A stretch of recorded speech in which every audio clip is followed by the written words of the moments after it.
Quien olvida su historia está condenado a repetirla, una frase que se le atribuye al filósofo español Jorge Ruiz de Santayana. Hoy nos despertamos con la noticia de que la sección anticorrupción del OIJ y la Fiscalía Adjunta de Probidad, Transparencia y Anticorrupción del Ministerio Público realizaron una serie de allanamientos en casas y en oficinas relacionadas a la Caja del Seguro. Esto como parte de la investigación que se lleva a cabo contra la institución y sus proveedores por presuntas irregularidades en la compra de mascarillas para el personal médico durante la pandemia del COVID-19.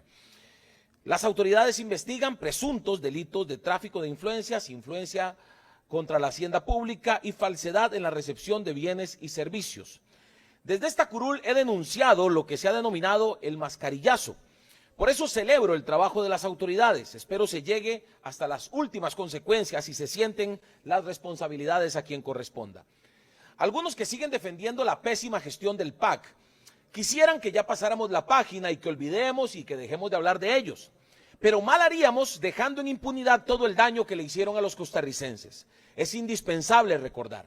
El 27 de junio de 2022, en este mismo espacio, hice una intervención donde insté a las autoridades judiciales a actuar diligentemente porque las evidencias de una posible red delictiva en la compra de las mascarillas de uso médico son muy contundentes. No solo estamos hablando de un caso de posible corrupción, sino de cinismo también. En el PAC una y otra vez jugaban con la tragedia y el dolor del pueblo para lograr satisfacer sus perversos intereses.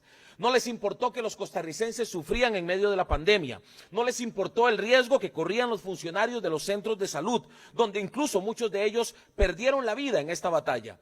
Empresas sin experiencia alguna comercializando insumos médicos fueron adjudicadas para la compra de las mascarillas, un insumo indispensable. Las mismas resultaron defectuosas. ¿Y cómo podríamos esperar que fueran de calidad si contrataron una agencia de comunicación política para dicha compra? ¿Qué tiene que ver la comunicación política con insumos de uso médico?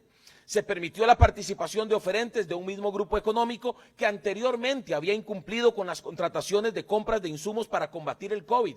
Y más grave aún, dichos oferentes fueron adjudicados de contrataciones administrativas que se tuvieron que realizar por el incumplimiento de sus mismos socios comerciales. ¿Cómo se le puede llamar a este accionar? Mintieron a los funcionarios de salud asegurándoles que estas mascarillas eran de uso médico cuando el más ignorante sabía diferenciar entre unas mascarillas de uso médico y unas que no. Y hasta venía una inscripción que especificaba que no lo eran. Provocaron una grave afectación a la hacienda pública, jugaron con los recursos de los asegurados en un momento donde se urgía porque la caja obtuviera de mayor cantidad de ingresos para la atención de la pandemia. En todo el mundo hubo gobiernos que se equivocaron en la pandemia, pero en Costa Rica no se equivocaron, se aprovecharon de la crisis para saquear a los costarricenses, porque no solo usaron la compra de las mascarillas para sus propósitos, también lo hicieron con los llamados bonos proteger, con la compra de contenedores para cadáveres y hasta con la compra de vacunas. Y a propósito de los bonos proteger, la semana pasada en la Comisión de Ingreso y Gasto aprobamos el informe sobre este caso que pronto se discutirá en el plenario. En este informe se evidencia el nefasto manejo de las finanzas públicas con la entrega de estos bonos, que representa, dicho sea de paso, una afectación multimillonaria de las finanzas públicas. Por eso en este informe, que ya discutiremos más adelante, instamos a las autoridades judiciales a actuar oportunamente para que se haga justicia. También le solicitamos que se investigue el accionar de la exministra Yanina Dinarte y el exministro de Desarrollo Humano e Inclusión Social y expresidente ejecutivo de Limas, Juan Luis Bermúdez, por el presunto delito de incumplimiento de deberes y facilitación culposa de sustracciones establecidos por ley en el ejercicio de su cargo. Hay diputados de una agrupación que se parece mucho al PAC que se oponen a que se les investigue a estos exministros. Es necesario que se sienten las responsabilidades correspondientes y si ellos actuaron mal, debe caer sobre ellos el peso de la justicia. También insto para que se investigue si hubo un mal proceder en la compra de vacunas anti-COVID. Por dicha, los costarricenses han ido abriendo los ojos y el PAC fue descartado por los ticos en el Ejecutivo y el Legislativo.